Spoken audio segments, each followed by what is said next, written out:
Cookery சேனலை பார்த்து யார் வேணாலும் சமையல் பண்ணலாம். ஆனா சுவையான சமையல் பண்றது எப்படி? நான் இதயம் நல்லெண்ணெயில சமையல் பண்றேன். ஆஹா ஓஹோன்னு பாராட்டுறாங்க. நீங்களும் இதயம் நல்லெண்ணெயில சமையல் பண்ணுங்க, பாராட்ட வாங்குங்க. தினம் தோறும் வாங்குவே இதயம்.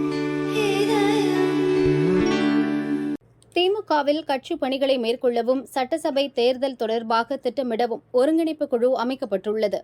அமைச்சர்கள் கே.என். நேரு, ஏவ வேலு, தங்கம் தென்னரசு, உதயநிதி, அமைப்பு செயலர் ஆர்.எஸ். பாரதி ஆகியோர் இடம்பெற்றுள்ளனர். அமெரிக்காவின் சிகாகோ நகரில் இருந்து வீடியோ கான்பரன்ஸ் வாயிலாக ஒருங்கிணைப்பு குழுவினருடன் முதல்வர் ஸ்டாலின் ஆலோசனை நடத்தினார்.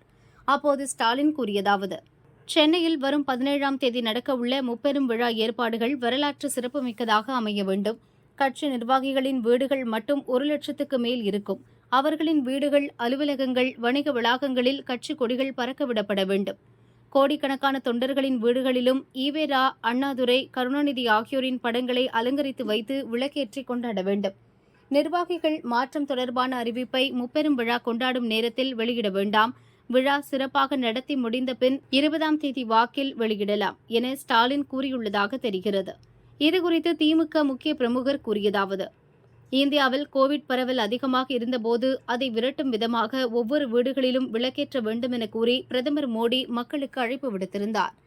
அதேபோல எங்கள் தலைவர் ஸ்டாலினும் நல்லதுக்காக வீடுதோறும் விளக்கேற்ற கேட்டுக் கொண்டிருக்கிறார் என அவர் கூறினார்.